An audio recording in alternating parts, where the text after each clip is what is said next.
amigos de Noticias de Hoy TV.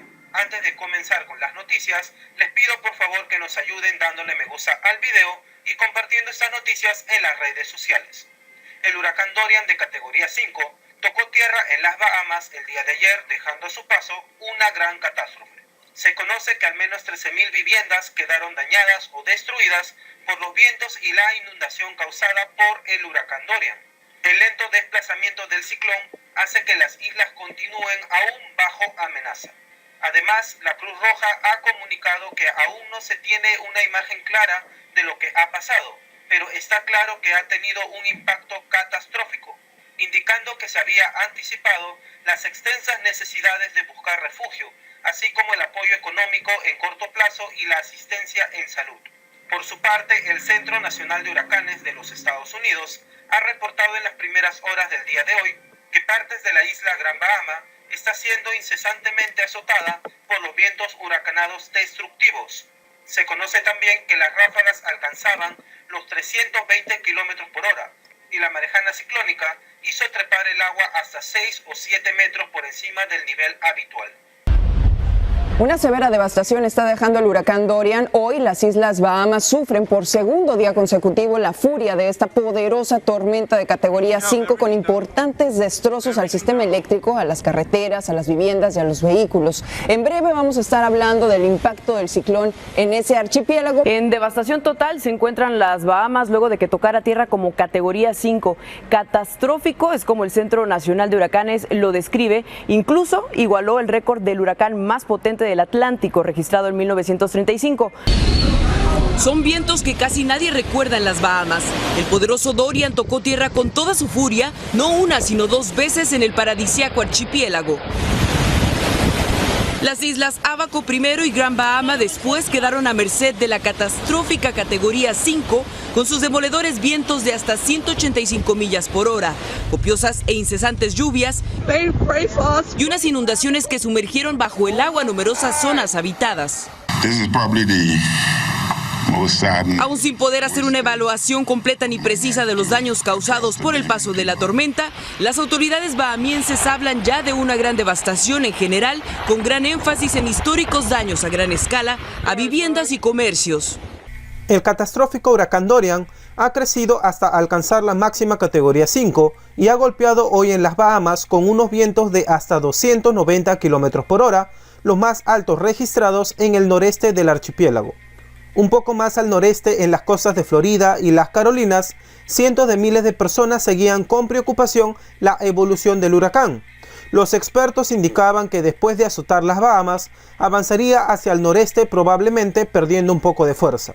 La previsión es que recorra las costas de los estados de Florida, Georgia, Carolina del Sur y Carolina del Norte, probablemente sin entrar de lleno en la costa este estadounidense.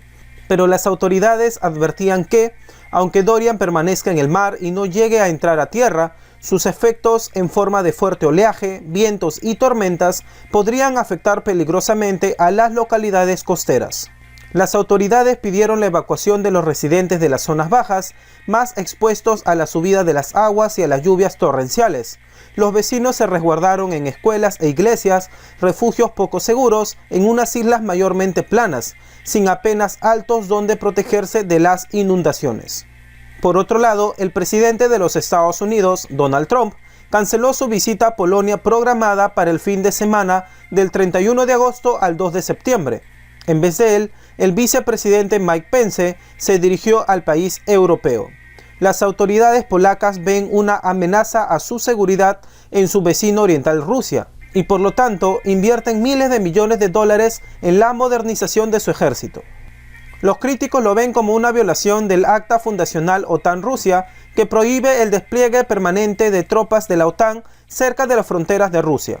Pero los expertos polacos insisten en que el fortalecimiento es necesario aunque no le guste a Rusia. El Kremlin ha declarado en repetidas ocasiones que Rusia no representa amenaza para nadie, pero que no ignorará las acciones potencialmente peligrosas para sus intereses.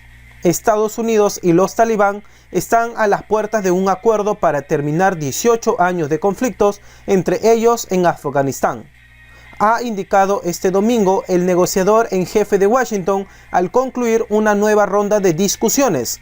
Las dos partes se han reunido en Doha para una nueva ronda de negociaciones en busca de un acuerdo según el cual los talibanes darán garantías de seguridad a cambio de una fuerte retirada de los 13.000 soldados estadounidenses en Afganistán. El negociador estadounidense no ha aclarado si tiene ya un texto listo para presentar a las autoridades afganas. Varios responsables han dado a entender en los últimos días que un viaje a Kabul podría ser la señal de un resultado positivo, pero el anuncio de un acuerdo no tendría lugar hasta que no sean informados el gobierno afgano y los principales socios y el presidente estadounidense Donald Trump. Maduro acusa a Michelle Bachelet de firmar un informe que no leyó y que fue redactado por Estados Unidos. El día de hoy, Nicolás Maduro volvió a arremeter contra la alta comisionada para los derechos humanos de la ONU, Michelle Bachelet, por el lapidario informe que publicó el pasado mes de julio sobre la situación de Venezuela. No le mientas al mundo, firmaste un documento que ni siquiera has leído, es un informe hecho por especialistas vinculados al Departamento de Estado enemigo de la Revolución Bolivariana, afirmó Nicolás Maduro, refiriéndose al Departamento de Estado norteamericano. Además, el mandatario venezolano ha criticado a Michelle Bachelet diciendo que cuando fue presidenta de Chile no fue capaz de llevar sanidad gratuita a los humildes, añadiendo que debería agarrar una piedra y darse en los dientes. El informe de Michelle Bachelet, que es elaborado a partir de 558 entrevistas con víctimas y testigos de las graves vulneraciones de los derechos humanos en Venezuela y otros 8 países, de la visita de Bachelet y de otras fuentes, acusa al gobierno de reducir el espacio democrático e incumplir su obligación de garantizar la comida y atención médica, recomendando medidas concretas para revertir esta compleja situación de inmediato. El documento denuncia además que en el último decenio, especialmente desde el 2016, el régimen de Nicolás Maduro y sus instituciones han puesto en marcha una estrategia orientada a neutralizar, reprimir y criminalizar a la oposición política y a quienes critican al gobierno. El lapidario contenido de su informe despertó la furia del chavismo, que rápidamente salió al cruce de la alta comisionada por los derechos humanos de la ONU, esgrimiendo que el reporte fue elaborado en complicidad con los Estados Unidos. Pero lo cierto es que dejó aún más al desnudo las sistemáticas violaciones de los derechos humanos que se cometen a diario en el país venezolano. Juan Guaidó reveló que no hay fecha para la reanudación del diálogo con el régimen de Nicolás Maduro. El jefe del Parlamento de Venezuela, Juan Guaidó, reconocido como presidente interino de su país por más de 50 naciones, descartó el día de hoy que esté prevista una pronta reanudación del proceso de negociación con el gobierno de Nicolás Maduro. Guaidó aseguró que, para seguir avanzando en su objetivo de sacar a Maduro del poder, ha mantenido comunicación con los presidentes del Grupo de Lima, que integran una decena de gobiernos americanos contrarios a la llamada Revolución Bolivariana. Maduro, quien frenó las reuniones el 7 de agosto por considerar que el antichavismo aplaude el bloqueo de bienes estatales venezolanos en Estados Unidos, ha reiterado su decisión de no retomar los acercamientos en esas condiciones. En cambio, el dictador chavista llamó a reunir 13 millones de firmas contra la sanción estadounidense y amenazó con castigar severamente a los traidores a la patria que apoyan el embargo, entre ellos a Juan Guaidó. Maduro insistió en que el diálogo como mecanismo para resolver el conflicto político nacional, en el que el Ejecutivo y el Legislativo no se reconocen entre sí, es una bandera suya, pese a que fue él quien ordenó el fin de estas negociaciones que se venían desarrollando en Barbados. La Asamblea Nacional solicitó más apoyo internacional para superar la crisis venezolana.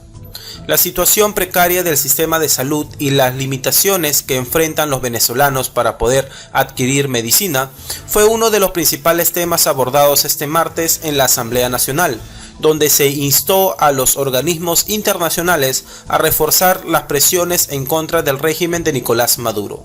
El diputado José Trujillo hizo un llamado al secretario general de la Organización de las Naciones Unidas, Antonio Guterres, y a la comunidad internacional a que vean el sufrimiento del venezolano.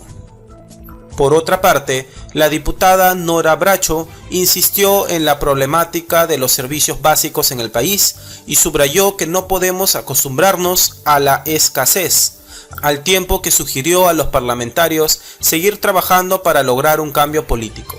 A su salida de la sesión, el presidente encargado de Venezuela, Juan Guaidó, advirtió que Venezuela está al borde de una catástrofe humanitaria compleja y en cuanto a las negociaciones con el régimen de Nicolás Maduro, mediadas por el gobierno de Noruega, indicó que no hay nueva fecha.